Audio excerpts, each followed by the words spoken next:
Breaking news చూస్తున్నాము. నాగార్జున కొండా సురేఖ వివాదంలో big twist చోటు చేసుకుంది. 2 రోజుల క్రితం కొండా సురేఖ నాగార్జునకు క్షమాపణ చెప్పారు. దీంతో నాగార్జున కూడా పరువు నష్టం కేసును విత్డ్రా చేసుకుంటున్నట్టుగా ప్రకటించారు.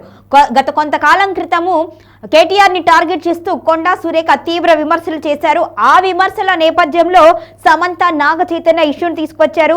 సమంత నాగ చైతన్య విడాకులకు కారణం కేటీఆర్ అంటూ ఆమె వ్యాఖ్యానించారు. దీంతో తీవ్ర ఆగ్రహం వ్యక్తం చేశారు నాగార్జున. వెంటనే వారి కుటుంబాన్ని టార్గెట్ చేస్తూ కొండా సురేఖ వ్యాఖ్యానించారు అంటూ ఆయన పరువు నష్టం కేసునైతే దాఖలు చేశారు. అయితే ఈ విషయంలో కేటీఆర్ కూడా పరువు నష్టం కేసునైతే కొండా సురేఖ మీద వేశారు. ఇరువురు కలిసి విడివిడిగా పరువు నష్టం కేసును పరువు నష్టం కేసునైతే వేసినట్లుగా తెలుస్తోంది. అయితే ఈ విషయంలో కొండా సురేఖ క్షమాపణలు చెప్పడంతో నాగార్జున వెనక్కి తగ్గారు. వెంటనే కేసును కూడా ఉపసంహరించుకున్నట్టుగా తెలుస్తోంది. మొత్తానికైతే ఈ ఎపిసోడ్ సంవత్సర కాలంగా తీవ్ర ఉత్కంఠగా సాగింది. అయితే ఒక్కసారిగా మరి కొండా సురేఖలో మార్పు వచ్చి జరుగుతున్న పరిణామాల నేపథ్యంలో ఆమె క్షమాపణ చెప్పడంతో నాగార్జున కూడా వెనక్కి తగ్గినట్టుగా తెలుస్తోంది.